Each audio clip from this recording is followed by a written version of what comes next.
老弟，师兄，我告辞了，咱这就回去打磨神通，备好法宝，等待海神老弟相召。二位不必相送。言罢，赵公明踏步而去，2步出了后堂，径直化作了流光，消失不见。黄龙真人赞叹道：公明师弟义薄云天，果名不虚传，贫道心折矣。海神道友，告辞。这位真人轻轻一叹，又大笑2声，驾云飞向了北面。只留李长寿的老神仙皮指道人站在后堂门前，有点小凌乱。李长寿不断地回味着自己刚做的这件事，总感觉有些不太真实。我还没用力，对方就倒下了，还不只是自己倒下，顺带着把另外一位大佬也带入坑里了。这赵大爷是什么品种的憨憨，李长寿早有领教，多多少少了解了一些赵大爷的为人。如果不是赵大爷身上的因果太重，李长寿也挺乐意跟赵大爷结交的。但是这位黄龙真人到底是真忠厚还是大耳贼？人心隔肚皮，此时还不敢下定论。坐在单房地下的密室中，李长寿揉了揉眉心，将2张纸铺开，在第1张纸上画了几个特殊的符号：鸡腿、夜光杯、竹篮、弹弓、兰花草。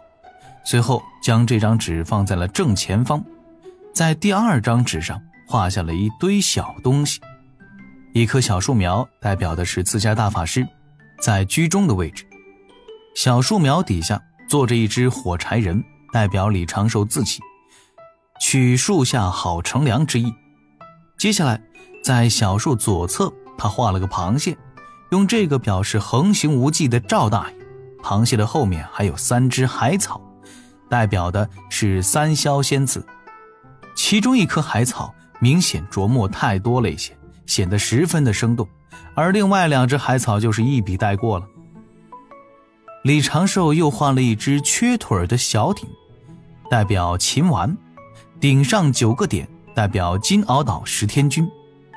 在小树的右侧，李长寿画了个 A， 这是云中子前辈，又画了个笑脸符，代表黄龙真人。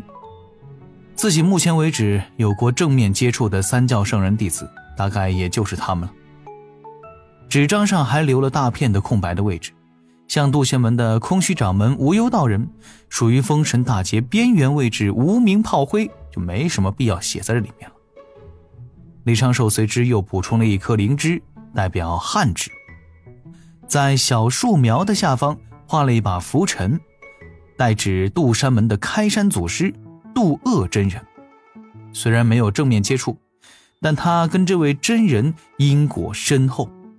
随后李长寿就对着这张纸静静地出了一阵神，让自己心神放松下来，慢慢地去思量。封神大劫，3教内战，西方谋算，得力大兴。届时不只是南赡部洲生灵涂炭，中神州、东胜神州的3教仙宗也都会陷入危难。龙族上天这般小劫，注定会有大量的海族、龙族为此殒命。但与今后的封神大劫相比，着实是有些不值一提。海族不过是洪荒中的配角之一，现如今洪荒大舞台的主角是人族，是道门3教，是数不清的人族炼气士。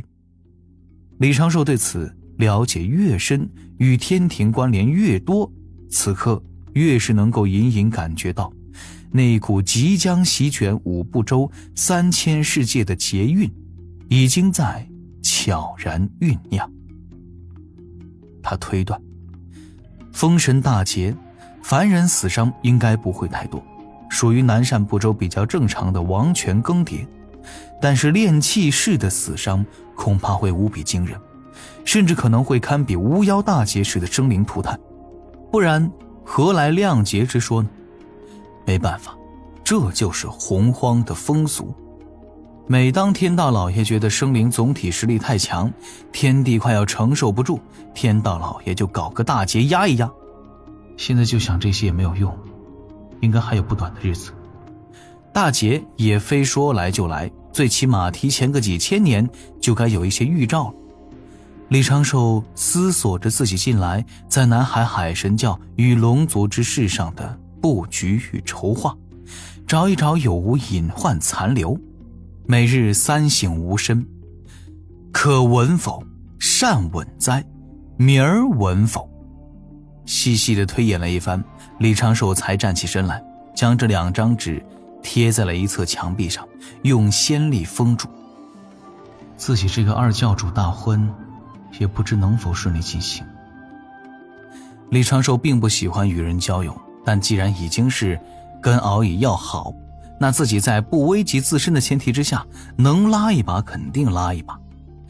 至于赵大爷，还是算了吧，10个李长寿也拉不住啊。等李长寿关注小琼峰这边的情形，九屋他们5个已经悄悄离开了。九屋他们吃了瓜，确认了自家师尊正沉迷于道侣之风，做弟子的也只能在旁边暗戳戳地表示支持。忘情上人的9个徒弟有5对道侣，如何不知这种事儿，外人越帮越乱，只能够静待发展。富贵同志那也是要面皮的。对师祖的这一段枯木逢春老汉新车的姻缘，李长寿也没再多做什么，该帮的都已经帮了。给小师祖准备了特殊的衣物，又给忘情上人出谋划策，除了这些还能干啥？总不能把心火烧给安排上，让2个人越过扭扭捏捏，直接就热情奔放了吧？哎，这倒也是个不错的主意啊，可以借忘情上人某个弟子之手巧妙的实行。先看看情况，再决定也不迟。小琼峰画展之后又3日，忘情上人穿着一身99做的新道袍，径直从破天峰而来。而小师祖江灵儿这次也换上了李长寿抽空为他打造的亮鳞银甲女版，藏凶不显，以假乱真。2个人继续聊聊天，散散步。不过这次忘情上人有备而来，还拿出了一支笛子，在一棵树下轻轻地吹奏了几段。其笛声意境悠远，道韵连绵，放在房镇上最起码4块灵石才能听一段。可惜啊，小师祖只会举大刀砸人，若是能在一旁翩然起舞，画面估计会唯美很多。李长寿观察了半日，待忘情上人离开之后，李长寿的本体出了地下密室，提着灵娥刚做好的酒菜，带着灵娥一同去拜会万灵云长老。这已非李长寿第一次带着师妹去丹顶峰了，让灵娥逐步的接触门内大佬，得万灵云长老庇护，在门内也就相当于多了一层靠山。靠山多一些，总归是有备无患。在师兄面前，灵娥收起了他的聪明伶俐，只剩下乖巧和勤勉。待师兄和万长老聊天谈起炼丹之事，他就在旁煮酒添酒，努力地降低存在感。李长寿与万灵云长老兴致盎然地探讨了几个时辰的读经，以及近来的读丹感悟，又同时拿出了一只锦盒。李长寿笑道：长老，您的仙石读丹莫非已经是大功告成了？万灵云长老冷冷的一笑，旁边的灵娥顿时低头不敢多看，唯恐回去做噩梦。万灵云长老温声道：仙石毒丹虽已炼成，但收效甚微，不过总算没有浪费功夫，做出了这般丹药。我为它取名为九甲护身丹。长寿，考考你施丹的本领，验一验这丹药有什么效果。李长寿道：还请长老护持一下我师妹。善。万灵云长老对着灵娥抬手一点，做了一层厚厚的仙力屏障。李长寿也道：灵娥，不要看这边。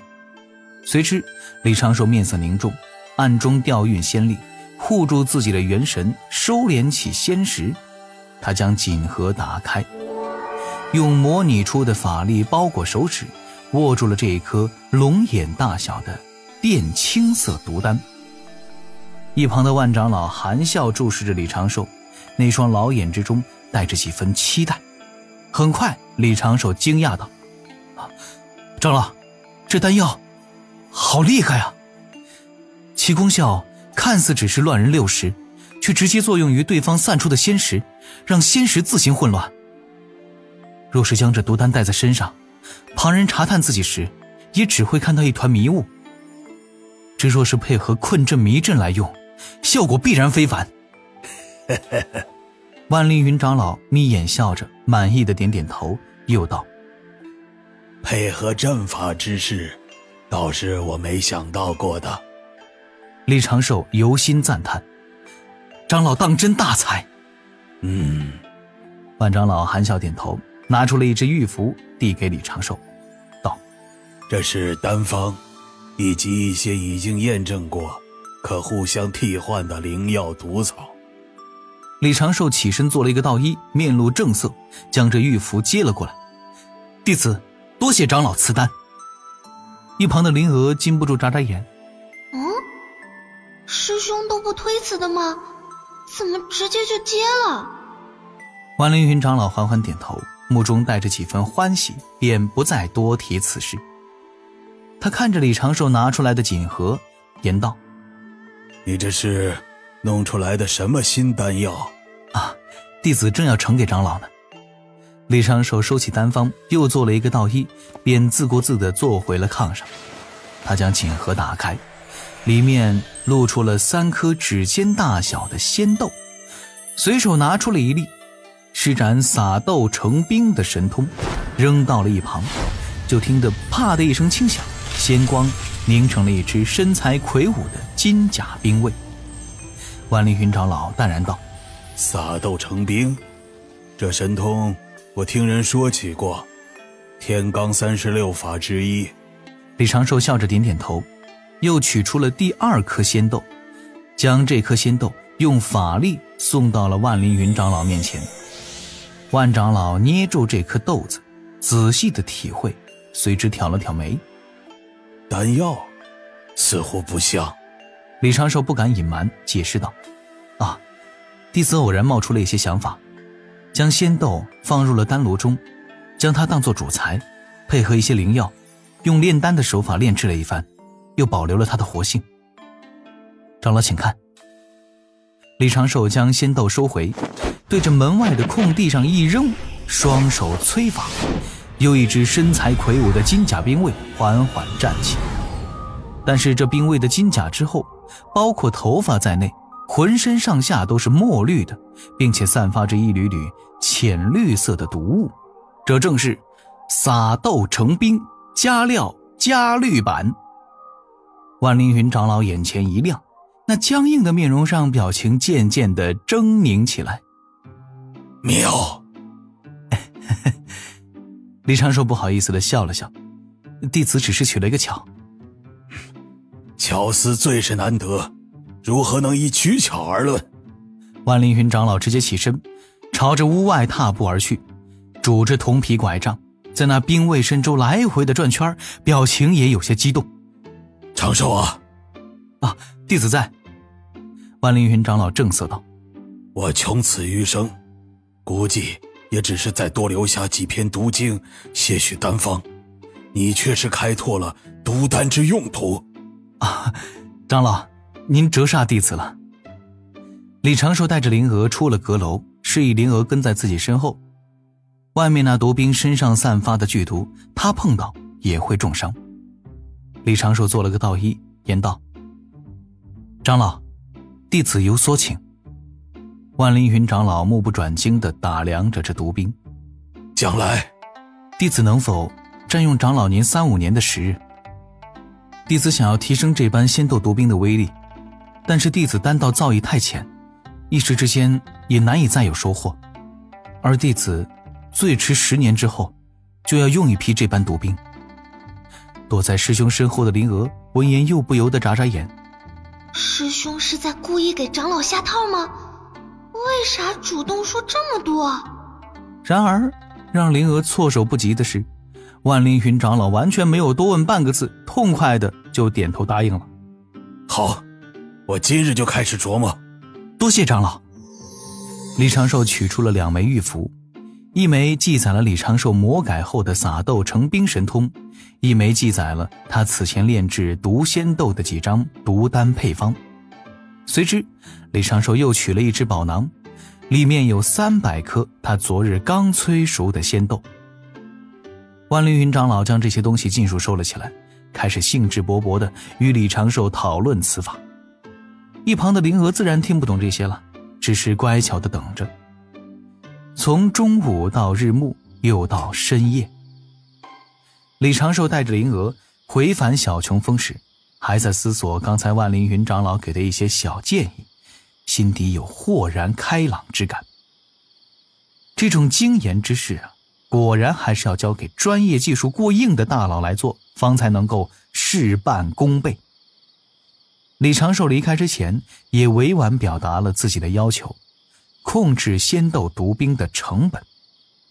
他需要大批量的仙豆毒冰，而效果出众但是造价太过昂贵的，对他来说也只是增加了一点底牌库的库藏罢了。除此之外，李长寿也请求万凌云长老不可让第4人知晓，否则会给他惹来杀身之祸。万凌云长老没怎么犹豫就答应了下来，根本不问李长寿半点原因，就开始了毒仙豆的研发工作，除毒与丹无所相关。丹房前，这一对师兄妹临分别时，灵娥禁不住小声问：师兄，你在山门外面做什么呢？一些小事。李长寿笑了笑，施展出了小琼峰的祖传神通，当面传声：你不必多问这些，安心修行就是了。今日带你去见万长老，除了让万长老继续眼熟你，也是想让你侧面了解这些事。师妹，天地很大，也很危险，等你成仙，便能接触到更精彩的天地。